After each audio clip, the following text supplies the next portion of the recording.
The Prophet ﷺ said that when the believer is placed into their grave and they hear the final footsteps of their family leaving, the punishment comes.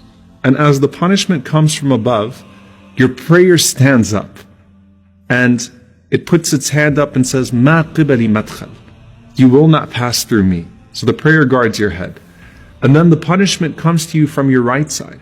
And the Prophet ﷺ said, your siyam, your fasting rises and stands guard and says, "Ma qibali madkhal." You will not pass through me. And then to his left, his zakah stands and says, "Ma qibali madkhal." You will not pass through me.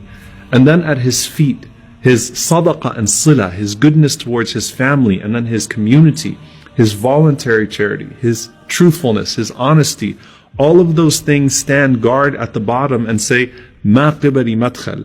You will not pass through me. And then it's said to him, "Sit up." And he sits up. The Prophet ﷺ said that the sun is made to appear to him as if it's about to set. Yani it's almost Maghrib. It's about to be Maghrib. So the believer is accustomed to what? You're accustomed to salah. You're accustomed to prayer. And if you wake up at an odd time, sort of disoriented, the first thing you worry about is, did I miss my prayer? So this person says, "Let me pray." And the angels say, "You'll get to that, but first you have to answer our questions. Man Rabbuk? Who is your Lord? Ma dinuk? What is your religion? Man Nabiyuk? Who is your prophet?" Now the only way you're going to be able to answer who your Lord is if you used to worship Him. And the only way you're going to be able to answer what your religion is if you actually used to practice it.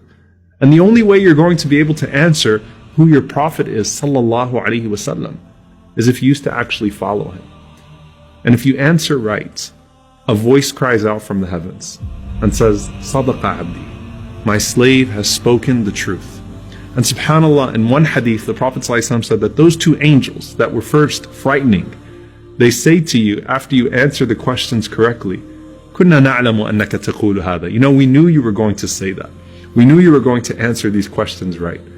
And Allah subhanahu wa ta'ala then calls out, supply him with the furnishings from Jannah. Clothe him from the clothes of paradise.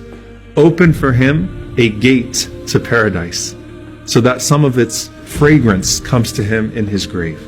And then his grave is expanded for him as far as his eye can see.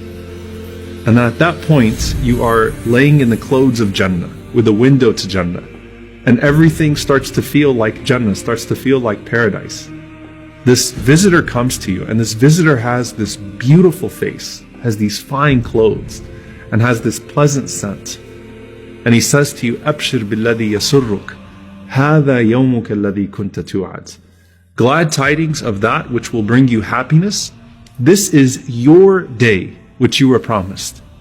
And so the deceased says, "Man ant? Who are you? فَوَجْهُكَ الْوَجْهِ يَجِيءُ بِالْخَيْرِ." That face of yours is only going to be a face that brings good news. And that person responds to you and says, "Ana amaluka salih." I am your good deeds. Now subhanAllah, imagine what your good deeds look like all in one person.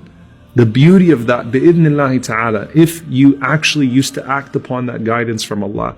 What does your Quran, your prayer, your fasting, your charity all look like in the form of one person saying to you, "I am your good deeds and I'm here to give you good news." First, your good deeds guarded you from your punishment, right? First, they stood guard all around you. And now, here they are bringing you good news. And from here on out, they're personified and they're going to be your greatest source of benefit and they're going to be your greatest source of good company.